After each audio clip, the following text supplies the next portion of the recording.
Alhamdulillah.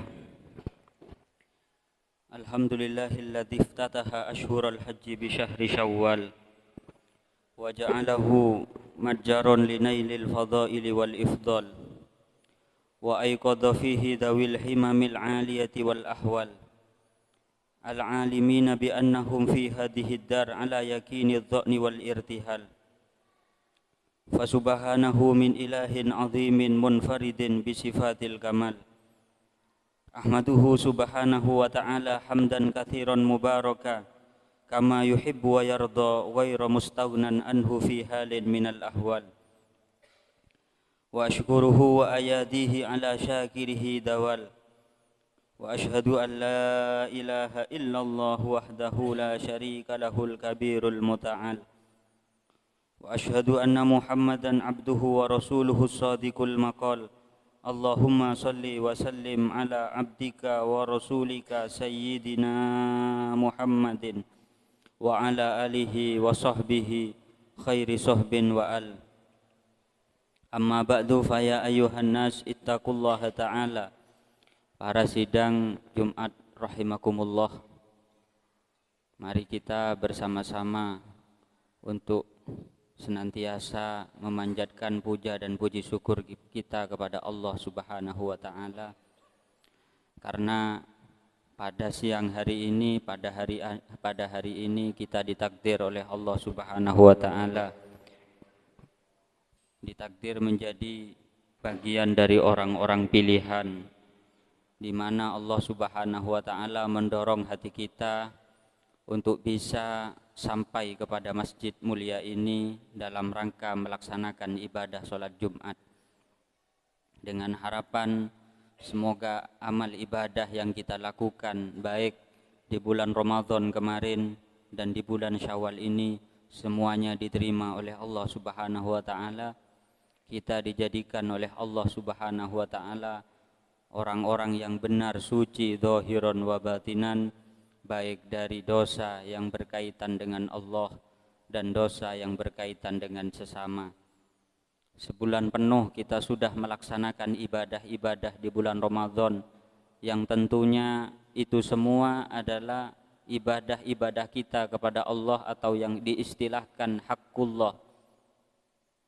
Dan sekarang kita memasuki suasana Idul Fitri, suasana silaturrahim, suasana saling memaafkan antar satu dengan yang lainnya, di mana ini disebut dengan hakul adami.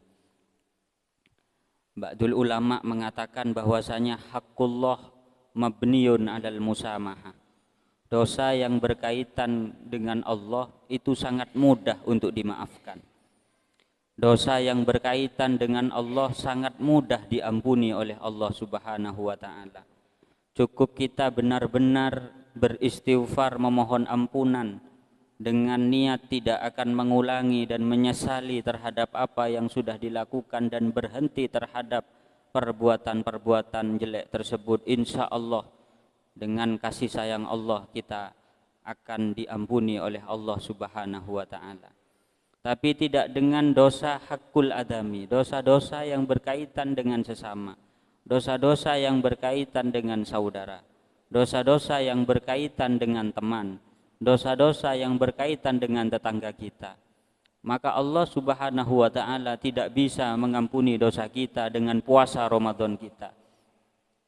Walaupun kita sudah puasa Ramadan 30 hari, walaupun kita sudah sholat tarawih tidak pernah absen, walaupun kita sudah hatam Al-Quran berkali-kali, semua amal ibadah kita tidak bisa menghapus dosa kita, yang dosa tersebut sifatnya hakul adami, dosa antar sesama, dosa kepada manusia sesama.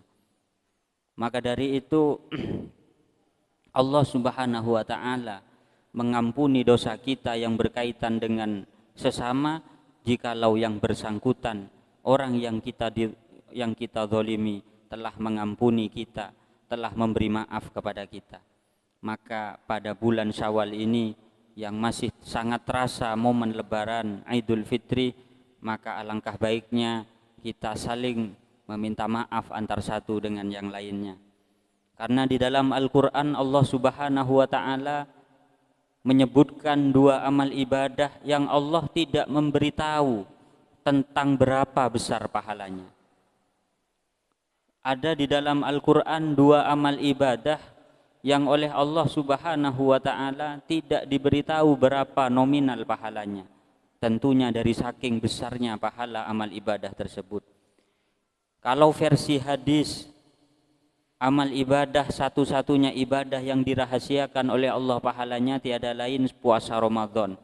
Seperti yang sering kita dengar hadis yang sahih dan masyhur, kullu amali ibni Adam lahu illa siyam fa innahu li wa ana ajzi bihi. Semua amal ibadah yang dilakukan oleh hamba anak Adam, hamba manusia yang beriman kepada Allah, itu kembali kepadanya kecuali puasa. Maka amal ibadah puasa tersebut yang dilakukan oleh hamba tersebut itu adalah untukku, semata-mata untukku, dan saya yang akan membalas. Allah tidak memberi tahu berapa nominal daripada pahala ibadah puasa yang kita lakukan, karena dari saking besarnya pahala tersebut. Begitu juga di dalam Al-Quran Allah menyebutkan dua amal ibadah. Yang pertama adalah al-afwu, yang pertama adalah memaafkan. Di dalam salah satu ayat Allah Subhanahu wa ta'ala menjelaskan faman afa wa aslaha fa ajruhu 'ala Allah. Faman afa, siapa orang yang memaafkan kepada sesama, wa aslaha, dan rukun dan islah, fa ajruhu, maka pahalanya memaafkan tersebut 'ala Allah, itu dirahasiakan oleh Allah Subhanahu wa ta'ala. Allah yang menanggung pahalanya. Allah tidak menyebutkan lam yuhaddidil ajrah. Allah tidak memberitahu berapa nominal pahala tersebut. Li'azimi ajri, dari saking agungnya, dari saking besarnya pahala yang didapat oleh orang yang memaafkan. Maka dalam salah satu riwayat ada sebuah hikayah di zaman sahabat. Suatu ketika Rasulullah Shallallahu Alaihi Wasallam berkumpul dengan sahabat, yang salah satu sahabat tersebut ada sahabat yang bernama Abdullah bin Ammar. Lantas Nabi Muhammad SAW berkata kepada sahabat Abdullah bin Ammar, wahai sahabat Abdullah bin Ammar, ketahuilah bahwa sebentar lagi akan datang rajulun minal mubasyirina bil jannah. Ketahuilah wahai sahabat Abdullah bin Ammar, sebentar lagi ini kita akan kedatangan orang di mana orang tersebut mendapatkan kabar gembira bahwa dirinya akan masuk surga kelak di akhirat. Semua sahabat pada saat itu menunggu seperti siapa orang yang sudah divonis masuk surga saat dia hidup di dunia tersebut. Maka pada saat itu ketika adzan sudah berkumandang, solat akan dilaksanakan, datanglah seorang laki-laki yang menurut Rasulullah dia adalah penduduk sorga. Ketika diteliti oleh para sahabat, ternyata ibadah yang dilakukan hanya biasa-biasa saja. Setelah sholat jamaah bersama Rasulullah, berzikir dan dilanjutkan sholat ba'diyah, sholat rawatib, lantas sahabat ini pulang. Pada saat itu semua sahabat tidak percaya kalau yang dimaksud Nabi Muhammad adalah lelaki tersebut. Mengapa? Karena ibadahnya biasa-biasa saja. Karena ibadahnya sama seperti sahabat lainnya. Keesokan harinya Rasulullah SAW juga berkata seperti apa yang dikatakan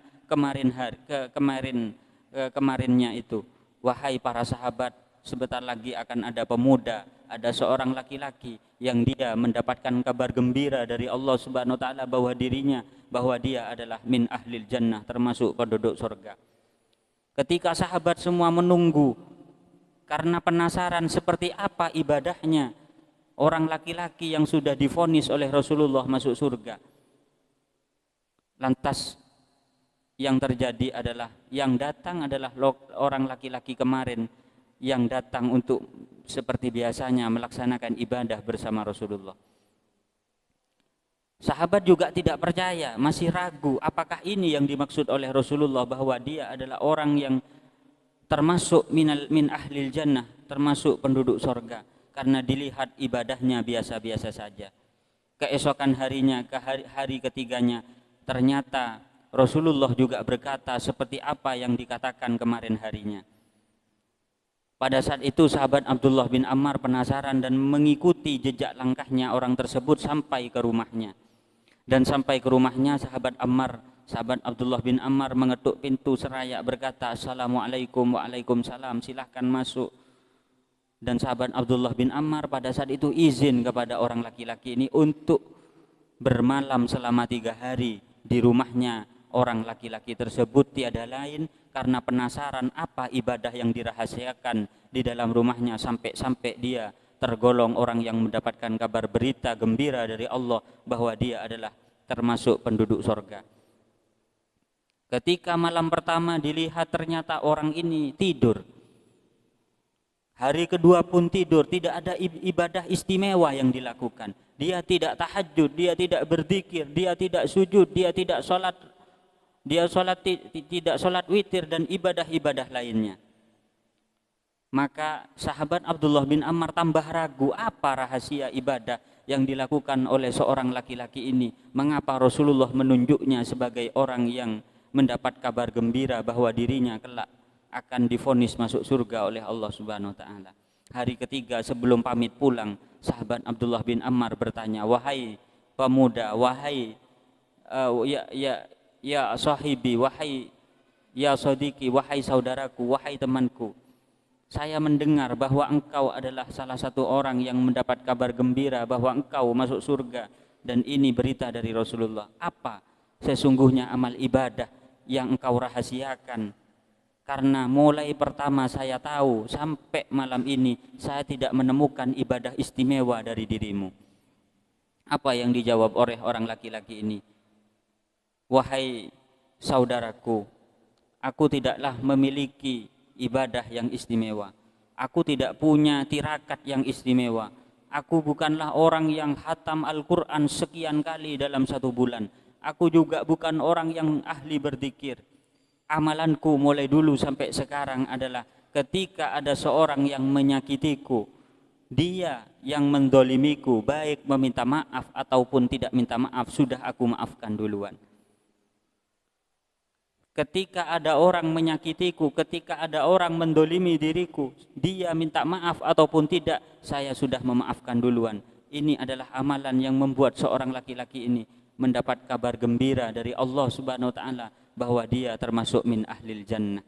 Maka dari itu ini selaras dengan apa yang dilakukan oleh para ulama kita. Asy-Syaikh Abdul Qadir Al-Jailani, Qutbil Auliya, tokoh rajanya para wali, mulai dari hidupnya beliau sampai hari kiamat beliau berkata, "Saya sampai kepada Allah, saya makrifat kepada Allah, saya ini wusul kepada Allah, saya diangkat derajatnya oleh Allah Subhanahu wa taala kepada makom wilayah, wakom kewalian, la bisyamin wala qiyamil lailin." Bukan karena puasa saya, bukan karena ibadah malam saya, lakin akan tetapi saya sampai kepada Allah bisa khawatin nufus, dengan dermawannya hati, wa salamatis sudur, dan bersihnya hati dan selamatnya hati.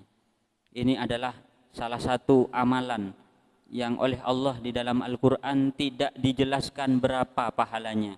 Lam yuhaddidillahul ajra fihi, yaitu yang pertama memaafkan, yang terakhir yang kedua adalah as-sabru, yaitu sabar. Dalam ayat Allah Subhanahu wa taala berfirman dalam suatu ayat, "Innama yuwaffas sabiruna ajrahum bighairi hisab." Hanya saja orang-orang yang bersabar yang akan diberikan pahalanya oleh Allah bighairi hisab, tanpa ada hitungan tertentu, menunjukkan betapa besarnya dari 2 amal ibadah ini. Pertama memaafkan, dan yang kedua adalah sabar. Semoga kita oleh Allah Subhanahu wa taala dijadikan oleh Allah orang yang telah diampuni zahiran wa batinan, dosa-dosa yang berkaitan dengan sesama dan dosa-dosa yang berkaitan dengan Allah Subhanahu wa taala. Amin amin ya rabbal alamin. Inna ahsanal mawaidi syafiyah kalamu man la yakhfa alaihi khafiyah. Wallahu subhanahu yaqul wa biqaulihi yahtadil muhtadun. Wa idza quri'al qur'anu fastami'u lahu wa ansitu la'allakum turhamun. A'udzu billahi minasyaitonir rajim. Walillahi 'alan nasi hijjul baiti man istata'a ilaihi sabila ومن كفر فإن الله غني عن العالمين. بارك الله لي ولكم في القرآن العظيم ونفعني وإياكم بما فيه من الآيات والذكر الحكيم وتقبل مني ومنكم إنه هو السميع العليم. أوصيكم عباد الله وإيا أمانه الله عنه من قبح المعصية فاتقوا الله ولا تعصوه وأستغفر الله العظيم لي ولكم فيا فوز المستغفرين ويا نجاة التائبين بنية خالصة وقلب سليم. اللهم صل على سيدنا وحبيبنا وشفيعنا ومولانا محمد.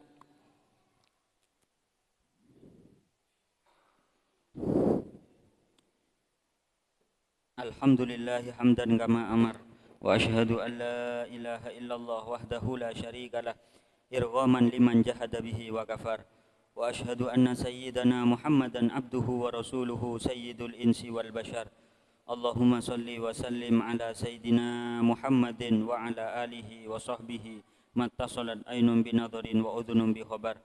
أما بعد فيا أيها الناس اتقوا الله تعالى وذروا الفواحش ما ظهر وما بطن وحافظوا على الطاعة وحضور الجمعة والجماعة واعلموا أن الله أمركم بأمر بدأ فيه بنفسه وثنى بملائكة قدسه فقال تعالى ولم يزل قائلا عليما إن الله وملائكته يصلون على النبي يا أيها الذين آمنوا صلوا عليه وسلموا تسليما.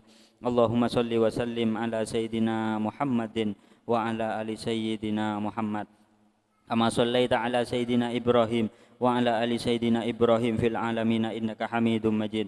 اللهم وارض عن الخلفاء الراشدين الذين قضوا بالحق وكانوا به يعدلون أبي بكر وعمر وعثمان وعلي وعن الستة المتممين للعشرة الكرام وعن سائر أصحاب نبيك أجمعين وعن التابعين وتابع التابعين ومن تبعهم بإحسان إلى يوم الدين. اللهم لا تجعل لأحد منهم في عنقنا ظلامة ونجنا بحبهم من أهوال يوم القيامة. اللهم أعز الإسلام والمسلمين وأهلك الكفرة والمشركين وأعلي كلمتك إلى يوم الدين. اللهم آمنا في دورنا وأصلح ولاة أمورنا واجعل اللهم ولايتنا في من خافك واتقاك. اللهم اغفر للمسلمين والمسلمات والمؤمنين والمؤمنات الأحياء منهم والأموات برحمتك يا واهب العطيات. اللهم ادفع عنا الغلاء والوباء والربا والزنا والزلازل والمحن وسوء الفتن ما ظهر منها وما بطن عن بلدنا هذا خاصة وعن سائر بلاد المسلمين عامة يا رب العالمين.